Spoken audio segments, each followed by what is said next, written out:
Attorney Richard Croak is now live in studio with us to talk about, well, some of the changes going on between 2015 and 2016. And first we want to talk a little bit about bankruptcy because it's become harder to file.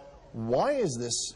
We talked in the break and we said, you know, changes never seem to go on the easy side of things. It's always a little bit more difficult. Why is this change? Well, the intent was to make it easier, except that they made the forms longer and more complicated.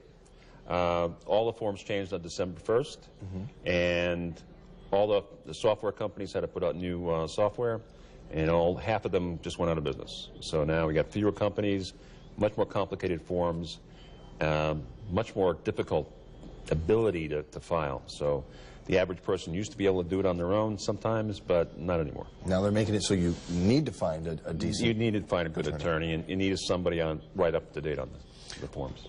What changed about the bankruptcy besides the forms? I mean, what is it they want everybody to swear that absolutely everything in the petition is correct and true. They want the attorney to swear. They're making it much more difficult for you to, you know, make a mistake. So you got to be on top of it. And that was polite of you to say, make a mistake, because obviously there are people out there trying to fraud, and so they're making it a little bit more difficult. And I'm sure the penalties have gone up as well. Well, you know, the prosecutions were never great, but yes, there's more prosecutions now than there were.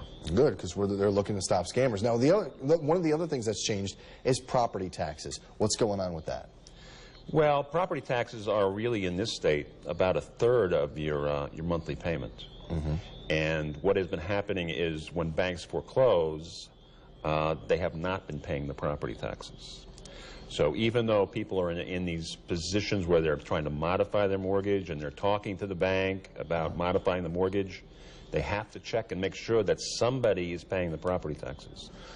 Okay, so then more people pay their property taxes now through an escrow with the bank. Right. So portion of what you're paying is your property taxes.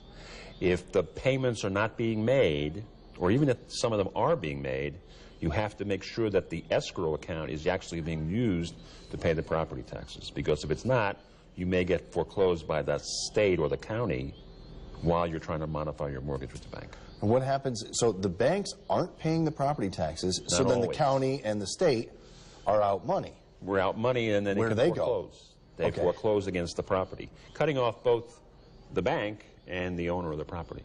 Oh, that's a mess. So that's going on. And we've got, what are we looking forward to? We got about 90 seconds left. What do we look forward to this year when it comes to any of the big changes that we're talking about? Well, you know, the second largest group of debts out there are student loans. Yes. And what we're looking forward to this year is seeing some changes in student loan collections and in student loan forgiveness, because there is a big movement now to try to do something to help those who are unable to pay their student loan debts. A lot of people don't know that the Department of Education has a number of programs that will either reduce your payment or eliminate it. Wow. So you need to get online if you've got a government guaranteed loan.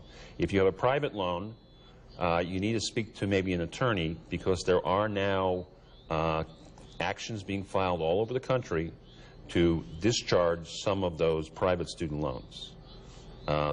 This is almost like we had with the mortgage foreclosure situation. Right.